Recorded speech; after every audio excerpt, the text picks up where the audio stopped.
Hello students, BSc third year की online class में आप सभी का स्वागत है। आज हम बीएससी थर्ड ईयर में अपने पेपर थर्ड में पढ़ेंगे चैप्टर थर्ड यानी इकोलॉजिकल फैक्टर। और इस इकोलॉजिकल फैक्टर में आज हम पढ़ेंगे इडेफिक फैक्टर यानी मृदी कारक। देखिए, पिछले टर्म में जो हमने पढ़ा था वो हमने पढ़ा था क्लाइमेटिक फैक्टर। जैसा कि हमने आपको पिछले टर्म में भी बताया था कि इकोलॉजिकल फैक्टर कौन कौन से होते हैं। क्लाइमेटिक होते हैं, इडेफिक होते हैं, टोपोग्राफिक होते हैं, बायोटिक होते हैं। तो जो है पिछले टर्म में हमने क्लाइमेटिक पढ़ा था और आज हम अपने टर्म में पढ़ेंगे इडेफिक फैक्टर। अब देखिए, इडेफिक फैक्टर यानी वृद्धि कारक क्या होती है। देखिए, वृद्धि कारकों में मृदा की जो संरचना होती है और उसकी भौतिक, रासायनिक, जैविक तत्वों से निर्मित संगठन का हम अध्ययन करते हैं। सॉइल शब्द को अगर हम मृदा की बात करें तो सॉइल को लैटिन शब्द सोलम से बनाया गया है और जिसका अर्थ होता है भूमि पदार्थ। अब देखिए, जो सॉइल है, अब हम बात करेंगे फैक्टर की। तो क्या है कि पौधे मृदा से जल तथा खाद्य पदार्थ प्राप्त करते हैं। मृदा का निर्माण भौतिक चट्टान से होता है। यह क्या करता है कि जो इसका अपक्षय होता है वो भौतिक और रासायनिक दो प्रकार का होता है। यानी भौतिक अपक्षय में ताप, वायु, जल और गुरुत्वाकर्षण, और जो रासायनिक अपक्षय का जल अपघटन होता है वो कैसे होता है, ऑक्सीकरण होता है और कार्बनीकरण और जल योजन के द्वारा होता है।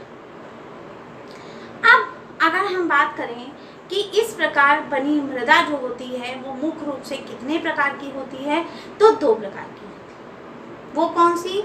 एक तो हमारी होती है अवशिष्ट मृदा और दूसरी हमारी होती है वाहित मृदा। अवशिष्ट मृदा क्या होती है कि यह जहाँ अपक्षय होता है उसी स्थान पर यह मृदा रह जाती है, तो इसे हम क्या कहते हैं, अवशिष्ट मृदा।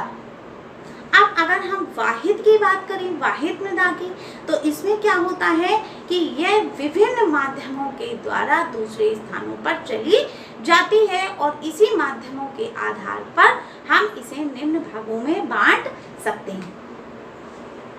अब अगर हम उस निम्न भाग को देखें तो कौन कौन से निम्न भाग होते हैं, जैसे जलोढ़ है, और हम कह सकते हैं कि शैल है, वातोड़ है और हिमनदी है।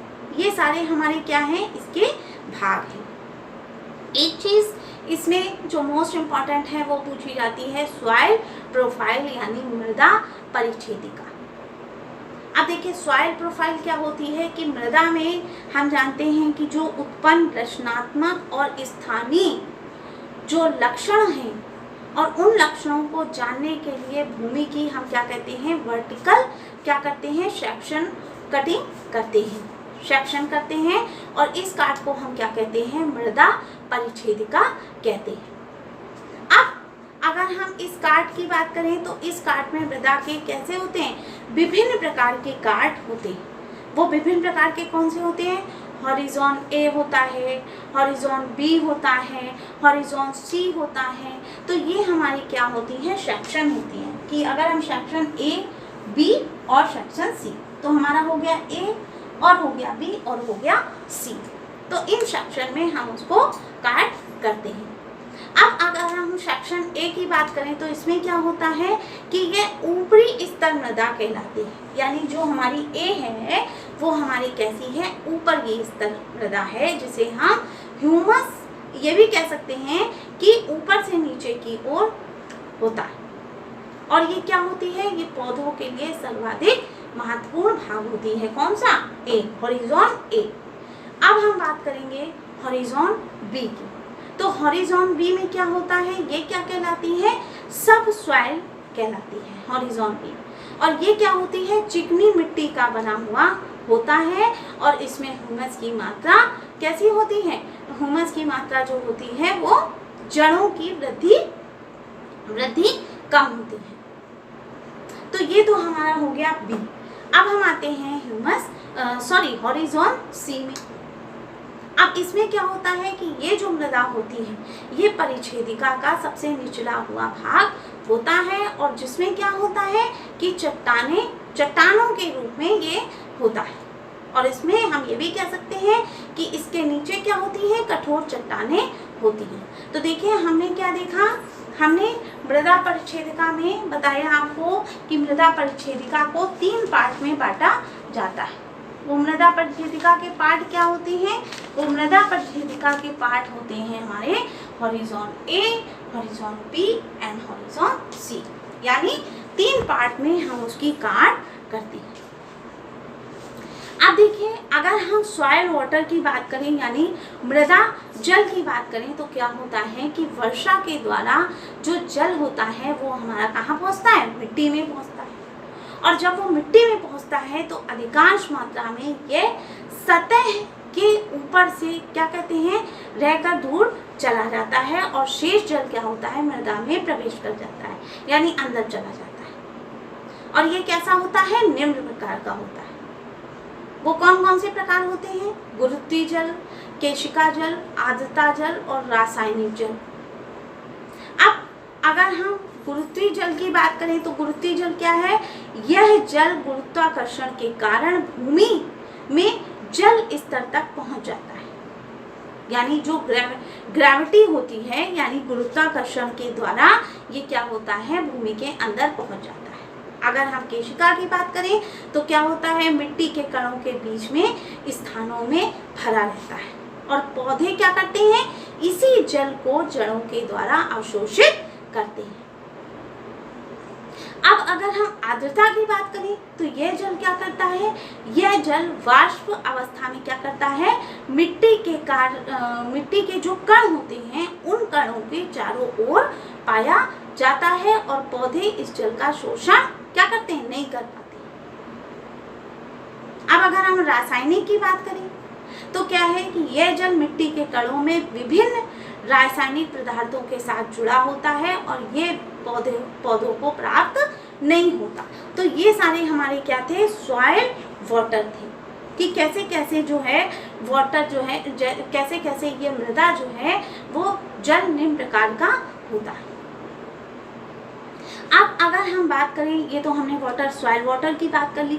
अगर हम सॉइल एयर की बात करें तो सॉइल एयर में क्या होता है कि पौधों के द्वारा समझ लीजिए जो जल होता है वो क्या करता है कि अवशोषण के लिए मृदा में वायु का होना आवश्यक होता है, और उसमें क्या होता है, ऑक्सीजन की कमी से जड़ों द्वारा जल अवशोषित की जो क्रिया होती है वो कैसी हो जाती है, धीमी हो जाती है, और जो पौधों के लिए कैसी हो सकती है, घातक हो सकती है, जैसे कि क्ले मिट्टी की स्थिति में।